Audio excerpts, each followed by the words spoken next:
What is the holdup? And I mean that beyond just Kuminga. What has led to what feels like an NBA standstill over the last week to 10 days? I mean, I think it is mostly Kuminga related. In players like Al Horford and players like Anthony Melton, the expectation continues to be that those guys are going to end up the Warriors. For us, on the outside, Standstill, but I don't think within the league that it's looked at that way. It is Marc Stein, one of the best NBA reporters out there. Check out markstein.substack.com for all the stories, all the information, all the breaking news. Marc is in Vegas, but simply at the hotel room right now. Marc, thanks for coming on, man. How are you? I'm good, guys. Hope everybody good is there. Thanks for putting up with me, but on the run here in Vegas. Totally get it, man. I mean, that's how you should be in Vegas, I would think, if you're doing it right. But I think most Warrior fans, question number one right now is, what is the holdup? And I mean that beyond just Kuminga. What has led to what feels like an NBA standstill over the last week to 10 days?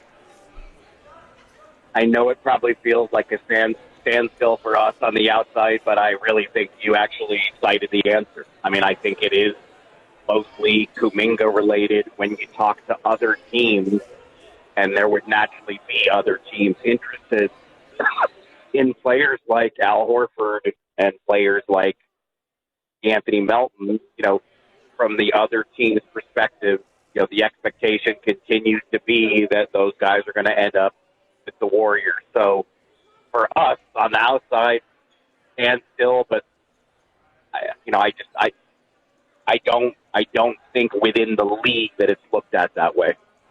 What about just the Kuminga piece, and if we can extrapolate out to the other restricted free agents in the association? Are we seeing this year in a different way where players are taking longer to sign with their team or to be dealt with otherwise? Restricted free agency is always a slog, to be honest with you. But look, I think it's exacerbated this summer just because there is just no cap room out there. The Brooklyn Nets are the only team that could have, made offers, extended offer sheets to players, and so it's not just Kuminga who's stuck. I mean, Josh Giddey, Quentin Grimes, it is particularly tough for restricted free agents. And honestly, I think those guys were probably expecting it and have to kind of live with it. It's not fun, but restricted free agency is never fun for the restricted free agent, I have to say. So Marc Stein is joining us. What I guess I don't understand is, what is waiting going to do to change any of this? If all of the restricted free agents are kind of stuck in a bad market, what's like, everyone gets that now. What is the holdup, and what is going to change by waiting?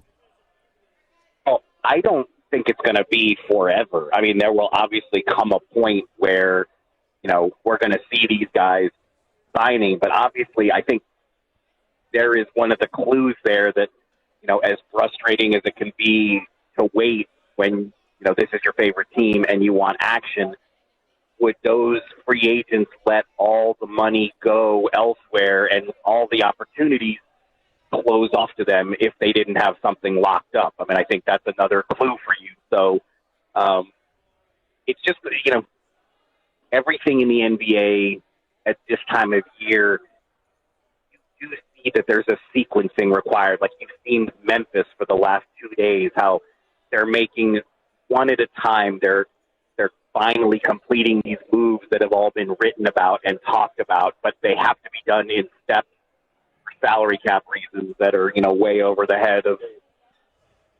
mere math mortals like us who don't know every single nuance. And look, even the GMs need help from cap specialists. It's cap specialists and team strategists who come up with all these plans and figure it out. I mean, we just saw the Denver situation where Denver and Sacramento had a trade agreed to on July 1st or July 2nd. I can't remember which day it was. It was so long ago. But very early in free agency, we heard that Valanciunas was going to be traded for Dario Saric, and it took another 10, 11 days for that to actually go through because Denver had to do its Michael Porter Jr. trade first. And even when a trade is announced, players in the offseason have 7 days to fully report and meet all the requirements on physicals. So, like, there are these hurdles that aren't always well publicized. And even as long as I've been doing this, I've got to check with experts and double check and make sure I've got my facts right, because there are all these arcane rules that aren't talked about. But look, my expectation is that one way or the other, the Warriors are going to end up with both Horford and Melton on their roster. You know, they still have interest in Bradley Beal. I would say most people around the league don't expect the Warriors to win that race, but I don't know.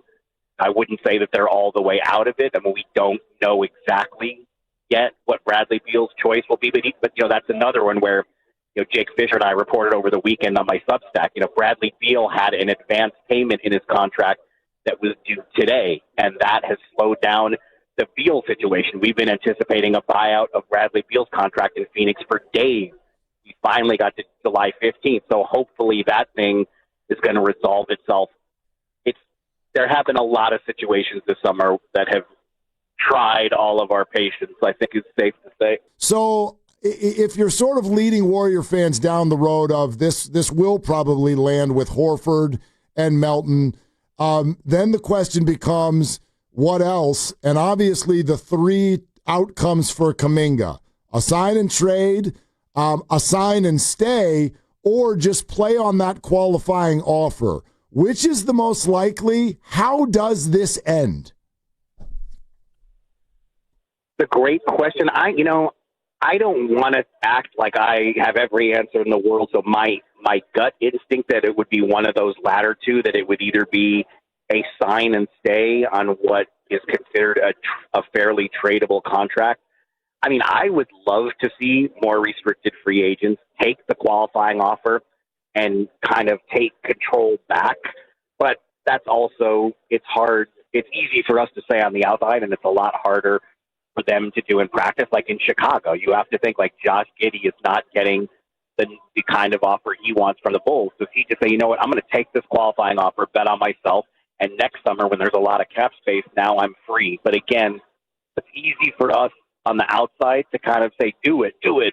And it's just, you don't see it happen too often where the restricted free agent does decide, I'm going to take the qualifying offer and wait out one more year and play one more year and take on that injury risk. But, I mean, I would have to say at this point, whatever pathway leads to Kuminga staying in Golden State, I mean, I think it's fair to say that's the likely scenario. But also, it wouldn't have lasted 2 weeks if they weren't still trying and looking and trying to find a way to do something else. And if you look at the other alternative, which would be a sign and trade, are we too late now in the process where other teams might be looking to acquire him, or just this offseason being different? Are there teams out there that could still be interested in acquiring Kuminga via a trade? Yeah, I don't think it's too late, but I mean, obviously, it's a complex transaction, and that's why it seems like nothing has happened for 2 weeks. When I think behind the scenes there actually has been quite a bit of discussion, and there are, you know, Jake Fisher, who writes twice a week on my Substack, he's really kind of been of the two of us, he's been the one who's been more dialed into restricted free agency and focusing on that and covering that angle. I mean, it's not easy to give you guys definitive answers on it because it's such a weird process for all the top restricted free agents. So I don't want to sit here and act like I can tell you exactly because I really can't. Kuminga's future is one of the more significant, outstanding issues of the offseason, but just going to have to wait and see. And I know that is the last sentence you guys want to hear me say. But we knew it was coming, so that's all good. Mark, I think also fans are so confused by the NBA process. So are we sometimes with, right, the apron, the numbers, the cap. So when you bring up Bradley Beal's name, I'm wondering what's even possible. Are Horford, Melton, keeping Jonathan Kuminga, and more, like a Bradley Beal, an option? What would they have to pay him?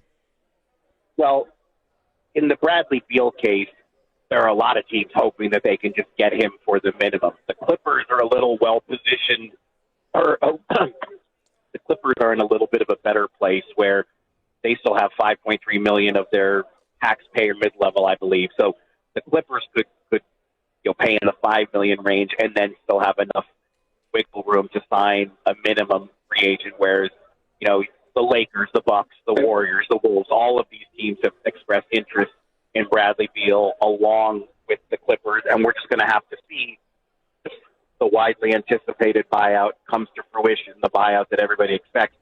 What is Bradley Beal? What are going to be his priorities? Is his priority signing with a team that can pay him the most, even though in any of those scenarios he's not going to get as much as giving away, most likely giving away in a buyout? Or is the priority to him going to what he perceives as the absolute best situation so he can play out a short-term deal and go back to free agency next summer? So, let's get another that's clarity. Let's get another line of clarity that we're all waiting on trying to get is, exactly, the buyout for Bradley Beal in Phoenix is widely anticipated.